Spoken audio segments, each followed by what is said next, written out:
Welcome to the Cancer Support Suffolk podcast. Join me, Mark Murphy, and my brilliant guests as we talk about life before, during and after cancer. Well, welcome to our latest podcast supported by the Suffolk Community Foundation and the Suffolk and North East Essex Integrated Care Board. Every month we'll be talking to people who've had a cancer diagnosis and they'll be sharing their personal journeys with us. We'll also be talking to health professionals for all the latest news on the treatment of cancer. And just a reminder, while you're listening to the podcast, we are recording this in our offices in central Ipswich. We haven't got any double glazing in our wonderful old Tudor building, so if you hear the odd bus go past or a siren or something, don't panic, all is well. It's just that we're recording in our office in central Ipswich, but we're not going to let that put us off. This month we're looking at skin cancer, the signs to look out for and the importance of getting checked out. With me is Jo Kirby from ESNEFT, the name for Ipswich and Colchester Hospitals. She's a skin cancer nurse. Welcome, Jo. Good to see you. Thank you. And also with us is Sue Roberts. Sue's undergone her own journey with melanoma and has set up a skin cancer support group. Thank you very much, Sue, for joining us on the programme as well today. Jo, tell me about your role. First of all, what do you do? So my role would be to support our patients once they've had diagnosis and support them through their whole journey. So we are the linchpin between all of the specialists. So I could be working under the dermatologists, the plastic surgeons and the oncologists, because melanoma can be looked after throughout various different specialities now. So I'll be the number one person that can look after the patient throughout that journey. And we're their like key contact for any emotional support, liaising with appointments, liaising with like scan requests, anything like that. And also with the Skin Cancer Support Group, we attend that as well. So we're there for the patient all the way through the journey. And Sue, we'll talk about the support group later on in the podcast, but you had a melanoma. Yes, I did. You've had it treated. Yeah. How long ago was that? Almost 15 years, 2009. When did you first notice something? For several years, I'd had a flat black mole on the back of my right calf. Then one day I noticed it had got rough and the edges weren't smooth. Went to the GP. He said, "Oh no, I think it's okay. Send you to the dermatologist." Dermatologist took biopsy, got a phone call saying, "Sorry, no, it is a melanoma." And next month, the August, I had the surgery at Norwich. And touch wood, it's all been okay since. It hadn't travelled to my lymph node, so that was very fortunate. And then the surgeon who did my operation said to me, "Would you be interested in setting up a support group?" Which we did in 2011. So we've been going 13 years now. Wow, that's amazing. Yeah. And it is all about sharing stories and helping and supporting each other, isn't it, when you go through something like this? Yeah. How did you feel when it was diagnosed as a melanoma? Surprised? Very surprised. And also, the other thing is other people's attitude. Certainly at that time, oh, it's only skin cancer. You have it cut out and that's the end of it. As far as people were, even people I worked with, sort of when I had time off to go to appointments and what have you, it was all a bit, made a lot about this. Really. You reacted to that, Jo? I did, yeah, because that is, a lot of people say the same thing. They go, "Oh, it was just something on your skin, just cut it out." I don't think people realise it is the fifth most diagnosed cancer in the UK, and it is really serious. Melanoma is very, very serious, and I'm often having to, people are shocked when I start to explain the seriousness. And if diagnosed early, it's absolutely treatable and it's amazing. The quicker you see it, the quicker it's out and it doesn't cause any problems. But melanoma is very tricky if it's not diagnosed early, and it can penetrate through the blood system and into the lymph nodes, and then it becomes an absolutely tricky fish to deal with and can be life-threatening. It's a life-threatening diagnosis, and people always assume, "Oh, you've just had a little bit chopped out your skin and you'll be fine." And it's much more serious than that. Absolutely. Early diagnosis is the key, so that's why we're always saying just keep an eye on your skin, which is why what we were doing at the Suffolk show, doing skin checks for everybody, giving out information to look out for signs on your skin. Like Sue said, she noticed something that was been there a while, and then it started to change, and it became a little bit rough, and it looked a little bit different around the edges, and it became a little bit more elevated. All of those things, there's a change in something. And she went to a GP that sent her straight to dermatology and got a biopsy and diagnosed and was dealt with. Yeah. 10 years, 14 years down the line. Yeah. Here she is, sat with us. Yes. And sadly, that's not the case for a lot of people. Men are twice as likely. They don't check themselves as much, Mark, and I think we spoke about this. Men are not as likely to check themselves, so they have a higher rate of diagnosis. What about when it comes to... So look, I'm very fair-skinned. Yeah. Okay. Blonde hair, blue eyes, not quite so blonde these days, but, freckles like, you would not believe. Yeah. As a child, and Sue and I were talking about this before we started recording today. So I'm 60. Yeah. As a child, so I was in the mid-60s and the 70s, and I would go out and we would go to the beach, and, I wasn't encouraged to put a T-shirt on. No. We didn't know what suntan lotion was. No. And I would go home absolutely crispy red raw, crispy, and not be able to walk and cry. You couldn't get into a bath because of the pain. Yeah. It was horrific. And then Mum would put calamine, the magic calamine lotion on Yeah, I think we've all been there. to cool me down. Yeah. And Sue, you had the same, didn't you? Yes, exactly. Yeah. And I mean, I only got burnt like that perhaps 3 times. As I said to Mark, I've never liked the sun. No. I've not been a sun worshipper. But that was, as I understand it, from the surgeon, that was enough. That's enough. That's it. You've had the majority of your sun exposure and damage as a child. Yes. Yeah. And that's where the damage comes from. And it only takes a couple of sunburns, and it increases your risk huge amounts to risk of developing a melanoma later on in life. So it's a sunburn. Sunburn's horrible. It's painful as hell. Nobody wants to get sunburned. And like you say, Mark, you're fair skinned and you're pale eyes and you're a bit freckly. You are at risk. It's painful to get sunburnt. So that's why we talk about being out of the sun in the hottest parts of the day. Do what they do in Europe. Go and have a cocktail. And do you think, though, that I think I'm a time bomb waiting to happen, and I was one of the people that got checked by you guys at the Suffolk show. I whipped my shirt off saying, can you have a look at my back? Because, it's not easy for me to look at my back. No, true. But do you think that there are people of my generation and older and possibly, a bit younger as well, who really just had that experience and really should be taking this much more seriously now? Yeah, I'm one of those people. I'm going to be seeing in my own clinics. And I see it waiting to happen because I'm the same. I've got blonde hair, blue eyes, and I've had plenty of sunburns, and I'm waiting for something. So I'm going to be vigilant of my own skin, and I'm going to be protecting myself now because I know what's happened in the past. But also, we can prevent our children and the next generation from going through this again because we're aware. But at the same time, I've made my children really aware of sunburns and all the rest of it.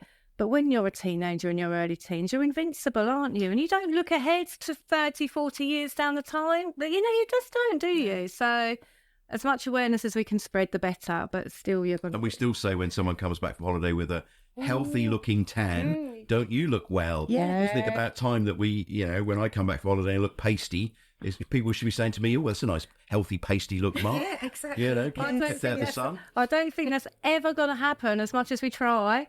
We're still going to go through you look really well, you've been away, where'd you go? Oh, yeah, it's a shame, but, as time goes on, perhaps that will change. Yeah. We've talked about the childhood sunburn. Yeah. What about those people that work outside? So we were at the Suffolk show doing skin checks. 180 people you and your colleagues looked at, 10 needed referring. A lot of agricultural workers were there, people who work on building sites.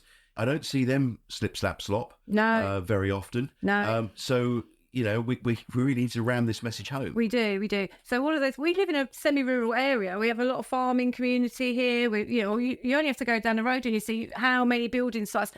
But now I get a few builders coming in and they tell me they're not allowed to work if they're working for a construction company, they're not allowed to work without their tops on and they have to wear their hats. I see posters around and I've seen other charitable organisations putting posters on bus stops and things about being careful in the sun and checking yourself. So that's good. You see more now than you ever did. I think I mentioned to you, Mark, I saw something on Facebook and somebody put a picture on an old Johnson's baby oil advert.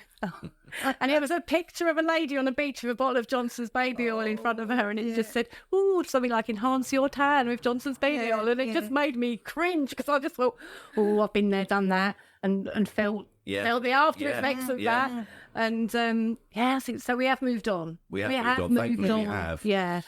So we've talked about youngsters. We've talked about those men who work outside. Yeah. And we touched on teenagers. how do you get that message through? So we're doing an active program at the moment at Cancer Support Suffolk. Kimi, our educator, is going out to primary schools, talking to the youngsters about the importance of wearing sunscreen, hats, glasses. Brilliantly, they're going home and telling their parents about it as well. So we can get to that age. Yeah. But then you say when you get to teenager years, you know, you might be going on your first holiday, walking past our building. Now the sun's come out. There are plenty of young blokes with their shirts off. Yes. A regular sight. How do we get to them and say, look, just be careful? I don't know that you ever will, but they'll grow up and out of that stage like everybody does. And I don't think any generation is any different to the previous. I think all generations have been the same, but apart from just keep spreading the awareness is the only thing that we can do. I still think there's going to be that group of people that are just going to be here and I'll be fine. Yeah. You're always going to get that with everything, but we're in a better position than we ever were. Because look at social media now. We didn't have that many years ago. So we've got so many more platforms to spread the word than we ever did. And particularly a great way of reaching the youngsters through TikTok. Because they want it all the time. Yeah. It just means that we have to spread the right word and not the wrong word, because there are obviously other people that be saying certain things that are not correct. So yes. be careful. Yes, that is the danger of the internet, isn't it? So we're talking about those people who go out in the sun a lot here. And Sue, you were saying earlier on that you're not a sun worshipper. No, I mean, a day like this, other people will say beautiful days, and I'm thinking, no, I just want, I've been indoors all morning and come out, for this. But I don't like, I get hot and anyway, and I just don't like it. Give me a lovely September, October day. And I'm very happy. Yeah. Bit cool. Nice if it's blue sky. Yeah. I mean, I'd no more go to Spain on a package holiday than fly to the moon. Well, I mean, that shows, just as you said, how few times it takes to damage it. It really does, yeah. And the fact that you picked it up, early enough to just be able to go off, have a surgery, have a little bit extra done, and once was done, it hadn't gone to your lymph nodes. No. It was done. Yeah, I mean, I've got a scar as big as my hand on the back of my leg. Yeah, but I tend not to show it off anyway, so it does. It's not a bother. It doesn't bother me. It's quite incredible, really, the amount of people that are worried about something on their body. Yeah, and we saw that. Well, the amount of people that came to the Southern Show, just put a sign up, free skin checks. And they were looking at that going, can I come in? Yes, you can come in.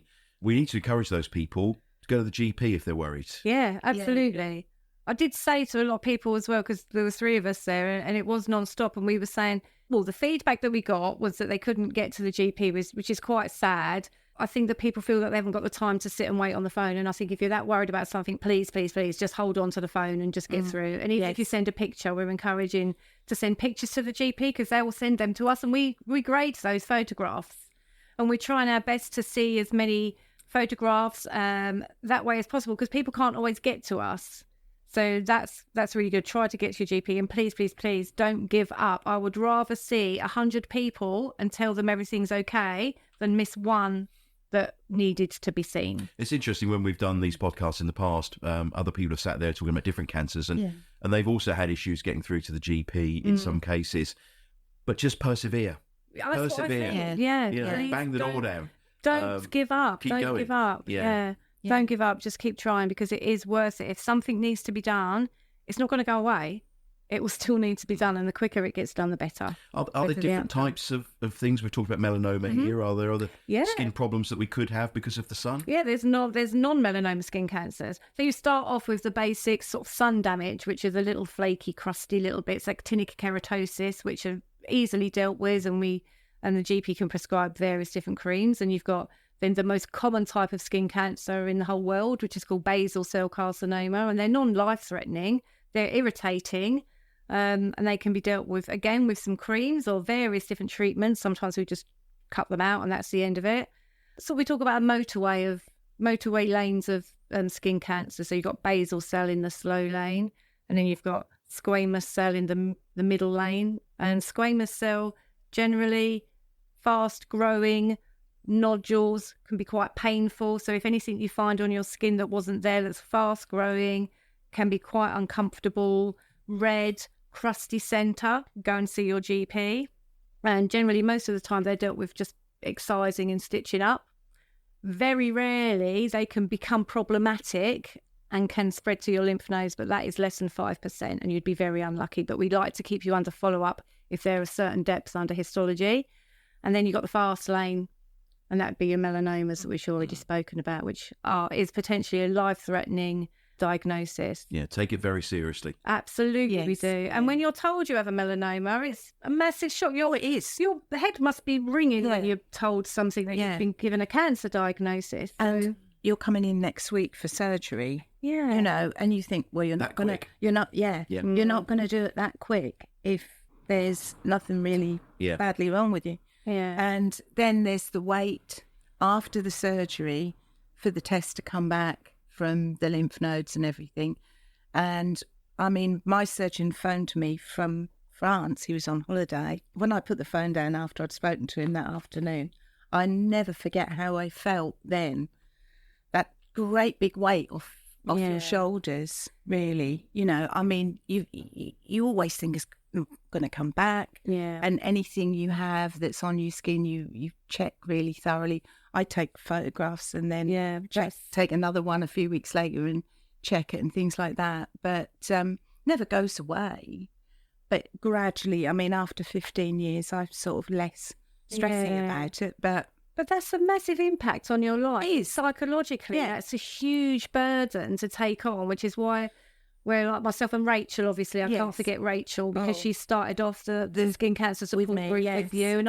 And really, I'm new in post compared to her. She's my major support as well. Yeah. And she came along too. Yeah. Our job is to help support that and that anxiety of waiting for all of those test results to come through. We understand that, so we try our best to keep you going and we chase those. There's so much going on in the background that patients don't understand sometimes. I'm literally on the phone. Where's those results? Chase those results because if it was me and if it was my parent or my brother or my sister, I'd be just, please, please, please get them back. I want to reassure.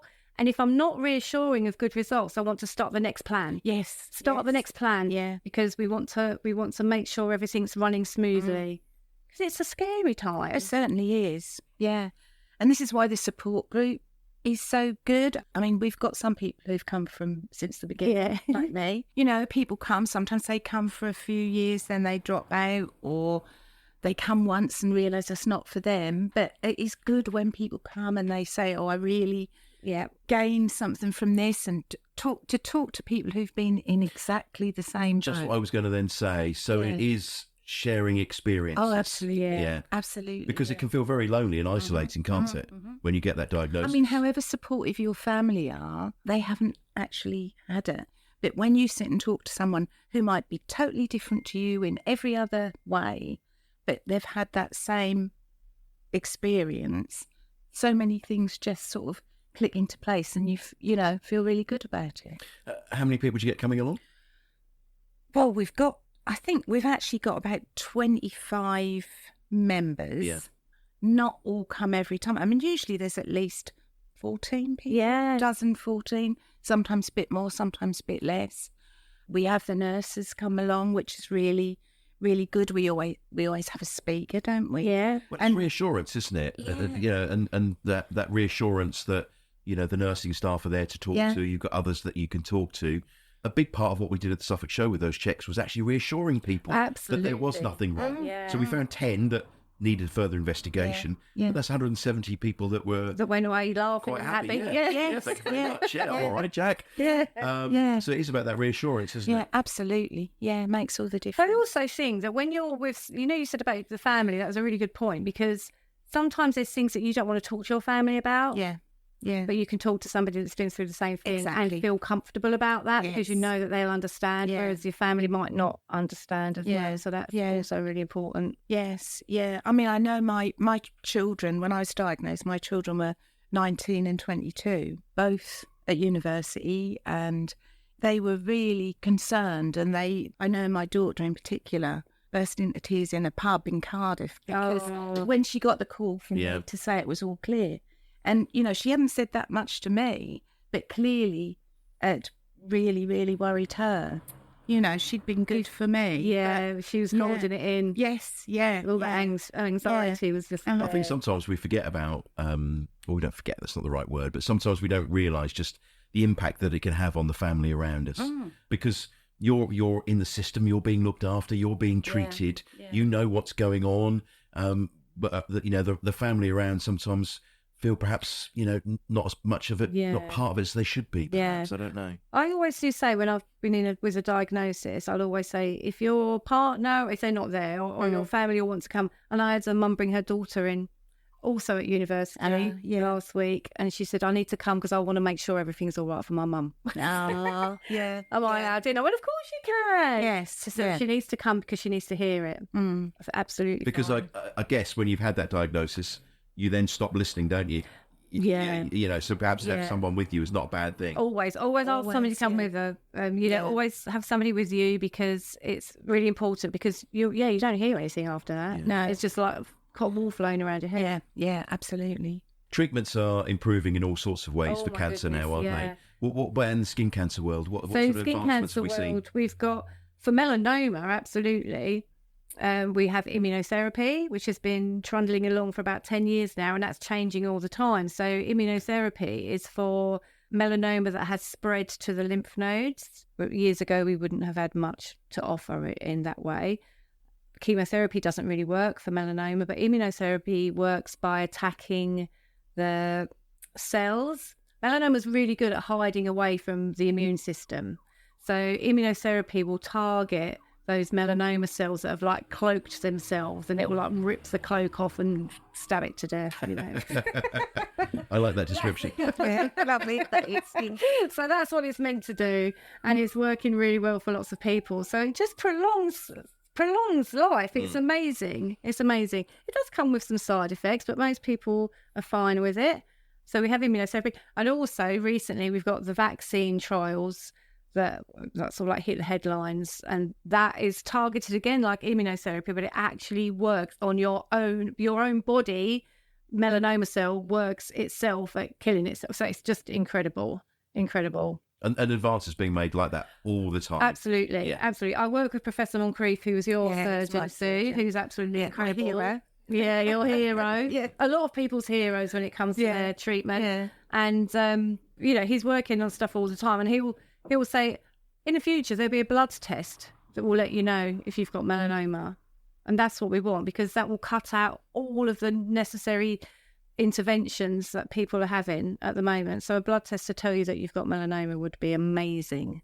Could be just an annual test then, couldn't it? We're working constantly. There's stuff going on in the background that's way beyond my tiny brain cells, but, And you obviously see some very good success stories. Yes.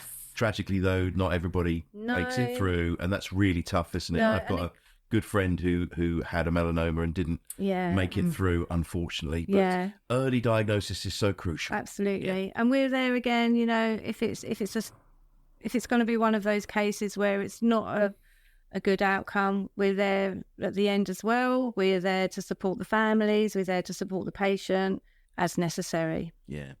Please, please, please don't wait if you've got something that is not feeling or looking right, or in your case, touching it felt rough, didn't it? Yeah. Don't wait. Go and get it looked at. And for heaven's sake, whatever age you are, put a hat on, wear some sun cream.